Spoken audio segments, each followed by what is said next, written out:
시청자 여러분 안녕하십니까. 지금부터 천옥현의 안보정론을 시작하겠습니다.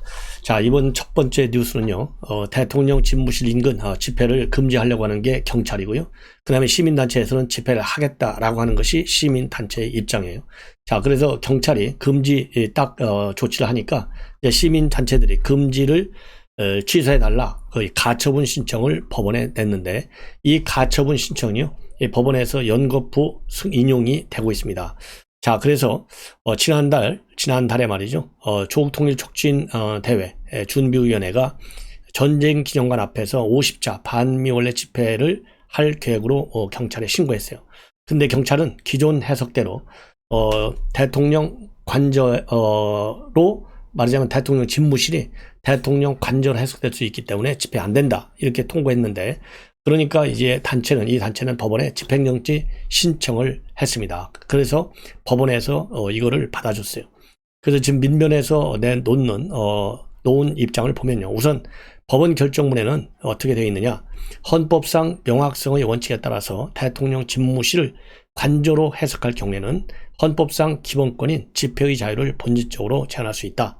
그래서 이 사건의 집회와 규모 그리고 장소를 고려했을 때 공공복리를 해칠 우려가 있다고 보기는 어렵다, 이렇게 판단했다, 이렇게 되어 있습니다.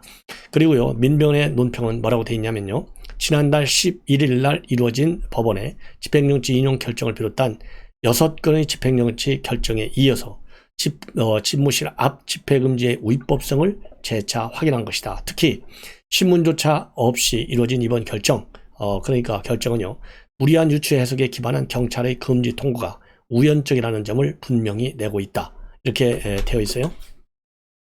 자, 참고적으로 여기서 얘기하는 11일 날 결정은요, 법원의 결정은 성소수자 인권단체에서 낸 집행정지를 인용하면서 집무실 인근 집회 금지할 수 없다, 이렇게 처음으로 내린 결정입니다.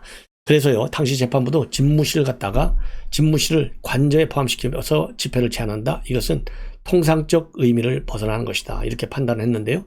자, 최근의 추세를 보면 말이죠, 우리가 이 문재인 정권에서 이 코로나를 이유로 해서 우리 특히 보수단체들 광화문에서 집회만 하려면 경찰이 번번이 반대했지 않습니까? 금지 조치. 그래서 이거를 가처분 신청하면 당시에도요, 일정한 제한을 걸면서 법원이 집회를 허용해 줬어요. 이 얘기는 뭡니까? 집회를 통한 표현의 자유가 지나치게 제한되어서는 안 된다. 그래서 요즘 이 법원의 판결 추세를 보면요, 이 표현의 자유라고 하는 거, 이거를 갖다가 굉장히 광범위하게 인정해주는 추세를 보이고 있어요. 그래서 이제 집무실 앞 집회도 가능하도록 이렇게 조치를 내린 것 같은데, 자, 이제는 말이죠, 법원에서 이렇게 연거푸 다 허용하기 때문에 이 경찰의 뭐라고 그럴까요, 그 시위 성격과 그리고 시위의 규모에 따른 적절한 대응 조치가 현장에서 중요하게 이루어지는 거, 이것이 이제 경찰에서 풀어야 할 과제가 아닌가, 이렇게 생각이 듭니다. 자, 이번에는 말이죠, 대통령 자택에 테러하겠다, 이런 이 테러 우협 글을 올렸어요. 자, 그런데 이 테러범이 결국은 이제 경찰에 오늘 새벽에 잡혔어요. 어디서 잡혔냐? 거제에서 잡혔는데, 잡고 보니까 말이죠, 대학교 1학년을 다니고 있는 휴학 중인 남학생으로 밝혀졌습니다. 그런데 왜 이 테러 우협을 냈느냐? 그러니까요, 그 당시 이 테러 우협 글에도 뭐라고 돼 있었냐면, 공약상인 병사 월급 200만 원을 지키지 않았다. 그래서 나는 지금 휴학 가지고 있는데 굉장히 참을 수 없다, 이런 입장을 내놓은 바 있는데요. 실제로 그 테러 우협 글에 담겨져 있는 대로 이 병사 월급 200만 원을 왜 안 지키냐, 여기에 대해서 불만을 품고 이런 테러 우협을 했다, 이렇게 진술한 것으로 지금 밝혀지고 있어서요, 상당히 충격적이다, 이런 생각이 듭니다. 즉 뭐냐, 병사 월급 200만 원 이거 가지고 지금 윤석열 대통령이 공약으로 내놨지 않습니까? 공약으로 내왔는데 인수위 과정에서 이거를 검토해 보니까 현재 우리 대정 상황으로는 주기가 좀 어려워. 그래서 이거는 장기 과제로 지금 넘어가 있어요. 그러니까 이 대학생이 결국은 이 불만을 가진 거예요. 그래서 순수한 개인적 차원에서의 불만으로 이렇게 테러 우협을 가하겠다라고 지금 올린 거예요. 이게 이제 이 건사랑 카페에 이게 올라와가지고 이 글을 갖다가 뭐라고 그럴까요? 이 글을 그래서 네티즌이 맨 먼저 국정원을 비롯한 유관기관에 신고하면서 이 사단이 벌어지게 됐지 않습니까? 그런데 현재까지 경찰이 조사를 해보니까요, 이 배후 단체라든가 공범이라든가 또 다른 또 이 범행이 있는지 없는지 이런 거를 쭉 조사해 보니까 말이죠, 배후 단체도 없고 공범도 없고 또 다른 범행을 준비하는 것도 없다, 이렇게 해서요 1차적으로 일단 조사는 끝난 것 같습니다. 자, 그래서 굉장히 참 안타깝고요. 이번 사례를 보면 뭐 병사 월급 200만 원 준다 했다, 왜 안 주느냐, 이러한 이 불만에서 시작된 것이기는 하지만은, 그래서 앞으로 이렇게 2030 세대들에게 민감한 영향을 줄 수 있는 이 공약 사항에 관해서는요 좀 더 신중을 기해야 되겠다, 이런 것을 우리가 이번 사건을 통해서 이 반면 교사로 삼아야 되는 것이 아니겠느냐. 그렇지만은요, 일단 조금 전에 말씀드린 대로 공범 그리고 배후 단체가 없는 것으로 보고 이제는 석방할 예정이라고 합니다. 다만 정확한 범행 동기, 경위를 확인하기 위해서 추가 수사는 한다, 이렇게 되어 있습니다. 참고적으로요, 지난 2일 날 오후에 김건희 여사의 네이버 팬카페인 건사랑에 2022년 6월 3일 아침 6시 정각에 자택에 테러합니다, 이렇게 글을 올렸어요. 자, 그래서 이 글을 작성 개시한 혐의로 검거를 해보니까 이 별 내용이 이제 없는 겁니다. 자, 그리고 이 김건희 여사에 대한 협박성 내용도 포함됐는데, 그리고 그 당시 즉각적으로 이제 경찰 특공대 그리고 강력팀을 윤석열 대통령의 자택 인근에 배치를 했어요. 근데 별다른 사안은 없었습니다. 천만다행인 것이죠. 자, 이번에는 말이죠, 두문불출하고 있는 이재명, 지금 이제 7일날, 그러니까 휴일이 6일날 끝나고 7일날 첫날이죠, 등원을 할 텐데, 자, 어떤 입장을 내놓을까요? 그리고 지금 그러니까 최근에 말이죠, 지난 6월 1일날 선거가 끝나고 1일서부터 오늘까지 나흘이잖아요. 그러니까 사흘째 자맹 중에 있습니다. 사흘째 어디서 뭘 하는지 알 수가 없어요. 자, 왜냐하면 2일날 자정께 개항을 캠프에서 선거소회를 밝힌 거, 이게 이제 마지막 공개 활동이에요. 자, 그래서 그러면 왜 이렇게 두문불출하고 잠적해 있을까요? 우선은 지금 친명계와 그 다음에 반명계, 지금 일대 대전이 벌어지고 있지 않습니까? 그리고 지금 현재 민주당에서 당무위원과 국회의원 연석회의, 이런 회의가 열려도 지금 특별한 뭐라 그럴까요, 좋은 안이 나오기보다는 지금 싸우기가 바쁜 상황이에요. 그러다 보니까 이재명 지금 당선자가 나오면 결국 이런 회의에도 나가고 그러면 결국 어떻게 되겠느냐, 공격을 받는 입장밖에 될 수밖에 없고요. 또 가만히 있을 수도 없고, 그렇다고 반박할 수도 없고, 그러면 이 공격을 취하는, 즉 반명계 쪽 사람들이 얼마나 불편하겠냐 이거예요. 그래서 지금 대외적인 활동을 안 하고 있다. 전반적으로 말하자면요, 지금 친명계와 반명계 사이에 이런 갈등, 책임론, 이런 상황에서 당사자인 이재명 당선인이 의원이 나오면 이건 맞지 않다. 그게 이제 가장 큰 원인이 되고 있다고 그래요. 그래서 다만 말이죠, 6일날이 이제 현충일이잖아요. 그래서 인척 지역위원회 차원에서의 이 현충일 행사에 참석한다. 그리고 7일은 국회 등원할 예정으로 있습니다. 그래서 이때 책임론에 관해서 뭔가 입장을 밝힐 수 있다, 이런 얘기가 나오는데요. 지금 이제 보도를 보면 현재로서는 등원 과정에서 어떤 메시지를 내거나 할 계획이 없다고 밝히고 있습니다. 자, 이렇게 아무런 메시지도 내지 않겠다, 이 얘기는요, 한마디로 굉장히 무책임하다, 이런 결론에 도달할 수 있어요. 물론 이제 그러니까 본인이 말을 하면 거기에 대해서 또 파장이 나올 것이고, 거기에 대해서 또 민주당 내분이 더 크게 악화될 가능성도 있기 때문에 아예 입 딱 닫겠다, 이거 아니에요? 아니, 이재명이 말을 얼마나 잘합니까? 그리고 가는 데마다 가만히 있지 않잖아요. 지난번에 경선 과정에서도 말이 얼마나 많고 잘하잖아요. 그럴듯하게. 예. 그야말로 우리 국민을 속이는 데는 뭐 거의 1등 갈 정도로 말을 잘해요. 달변. 예.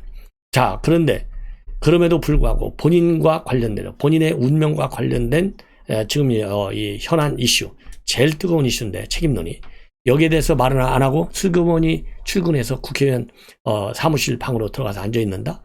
이거 국민들이 용납할 수 있겠습니까?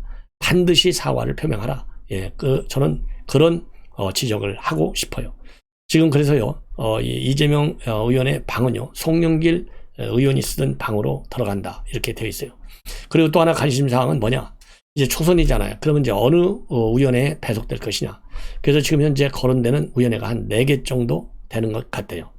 하나는 법사위, 하나는 국토교통위, 하나는 행안위, 기재위. 근데 이제 문제는 뭐냐, 대장동 사건, 그다음 풋볼클럽 사건, 비리 의혹들이 하나 둘이 아니잖아요. 그런데 법사위를 간다? 그래, 이거는 뭐 이해충돌 관점에서 옳지 않다.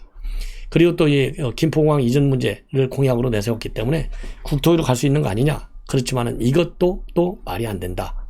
예, 그래서 그러다 보니까요. 남는 의원회가 2개 정도. 성남시장 경기도지사 했으니까 행안위, 예, 아니면은 기재위, 여기 정도가 지금 남아있는 선택지다. 이렇게 볼 수 있고요.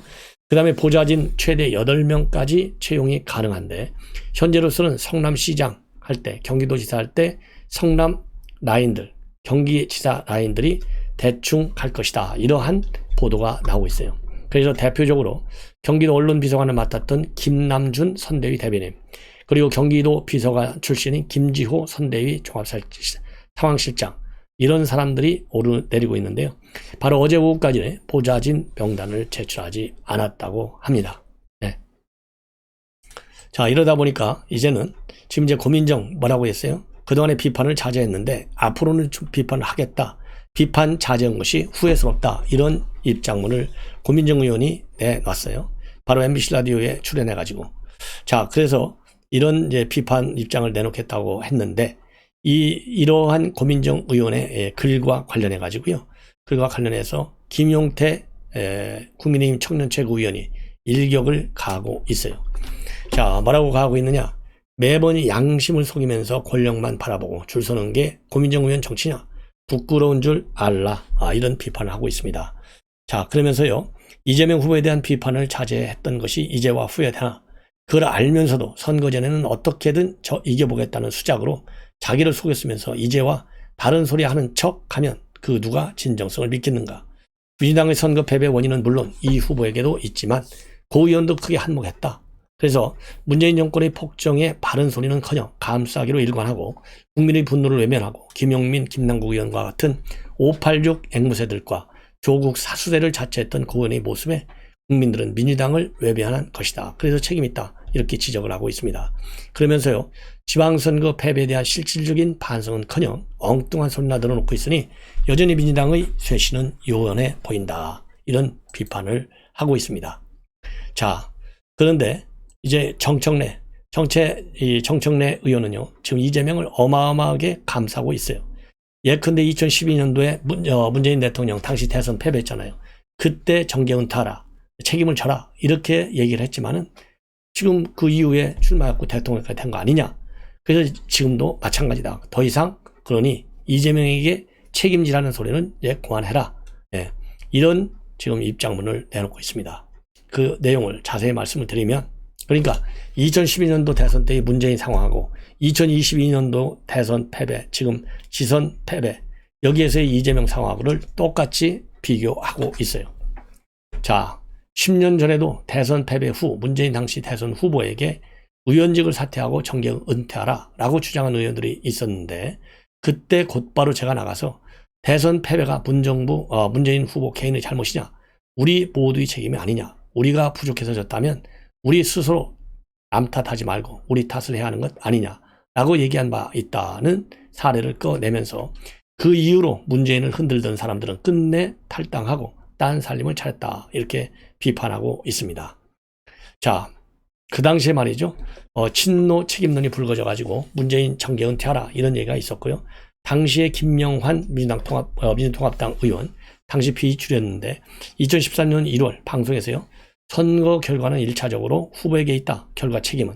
그래서 저 같으면 정계 은퇴하겠다라고 책임들을 거들떠 들었어요. 그리고 문명 의원도 마찬가지. 의원직 문재인 당시 후보는 의원직을 사퇴해야 한다. 이런 얘기를 한 겁니다. 그런데 이제 본인이 말렸다는 거죠. 그러면서 2012년도 당시에 문재인을 공격하면 안 됐듯이 대선 후보였던 이재명에게 상처를 주고 공격하면 안 된다. 우리 당에 득될 것이 없고 저쪽 사람들만 이기고 좋아할 것이다. 이재명 흔들기를 하면 안 된다. 이재명을 찍었던 국민에 대한 예의와 존중이 필요하다. 이 사람 무서운 사람 같대요. 자, 이재명에 대한 예의가 중요합니까? 우리 국민에 대한 예의가 더 중요합니까? 예. 이재명을 찍었던 국민에 대한 예의와 존중이 진정으로 필요하다고 생각하면요. 이재명이 사퇴를 하십시오. 즉각적으로. 저는 그런 주장을 하고 싶고, 사퇴하도록 정청래 의원은 앞장서라. 이렇게 말씀을 드리고 싶습니다. 자, 이번에는요. 지금 호남 민심이 심상치 않다. 이런 말씀을 제가 드린 바 있고요. 그래서 지금 조선일보가 보도하고 있는 지금 호남 민심들, 2030 민주당 비판에 지금 박수를 보내고 있는 거. 그리고 이정현 의원, 전 의원이죠. 이번에 이제 호남에서 아주 가장 많은 점수를 따고 있어요. 18.81%. 그래서 보수정당 사상 역대 최다 득표를 지금 한 사람이 이정현 후보입니다. 그래서 이정현 후보가 말이죠. 조선일보에 박히고 있는 호남 내용들, 이걸 보면 이제는 호남에서 민주당이 박대기만 꽂아도 된다. 이것은 안 통하게 됐다. 그만큼 민주당이 대선에서 지고도 반성 기미가 없기 때문에 민심이 심판한 것이다. 이렇게 주장을 하고 있습니다. 예. 자, 그러면서요, 본인이 광주, 순천, 호남에서 총 6번 출마했는데 이번에는 욕을 한 번도 듣지 않은 유일한 선거였다고 합니다. 이 얘기는 결국 뭐냐? 이제는 선거 내내 정치의 전남이 아닌 삶의 전남으로 바꿔야 된다고 얘기를 했는데 이런 것들이 이 호남 유권자들한테 큰 호응을 준 것 같다. 그래서 이제 호남에서도 말이죠. 여야가 있는 정치를 보고 싶어 한다는 욕구를 확인하게 됐다. 이렇게 밝히고 있습니다. 그리고 중앙일보 분석을 보면요. 중앙일보는 광주 지난번 대선 때는 81.5% 투표를 했는데 이번에는 37.7%. 이거는 민주당에 대한 광주 시민들의 강한 질책이다. 이렇게 지금 보고 있습니다. 자, 그래서 침묵의 회초리다. 그 이유는 바로 뭐냐? 뭐 여러 군데서 얘기하듯이 대선에 졌는데도 왜 반성, 쇄신 노력을 안 하고 있느냐? 일종의 경고 메시지라는 겁니다. 자, 그래서 지금 민주당이 보여주고 있는 개혁과 협치에 대한 실망감이 반영된 결과이고요. 거대 양장체제 안에서 썩은 물이 돼버린 민주당의 개혁을 촉구하는 의미로 투표를 포기하는 방식의 자기 표현을 했다. 이렇게 지금 해석을 전반적으로 많은 분들이 하고 있습니다. 그래서 이 대선 패배에도 불구하고 민주당의 일당 독재와 공천 잡음, 정책 선거 실종 이런 것들이 맞물려서 지금 투표에 대한 관심을 잃게 했다. 이렇게 보고 있습니다. 그래서 김남규 참여자치 전북 시민연대 공동대표는요. 대선에 올인했다 패배했으면 거기에 상응하는 후속 조치가 있어야 하는데 민주당은 공천에만 매달렸다는 겁니다. 그래서 새로운 정책도 없고 또 새로운 인물도 없고 그러다 보니까 자금만 커지면서 이제 이 광주 시민들이 결국은 등을 돌리게 됐다. 이러한 해석이 가장 무난한 해석이 아니겠는가 이렇게 생각이 듭니다. 시청자 여러분 이렇게 해서요. 본 방송은 마치겠습니다. 대단히 고맙습니다.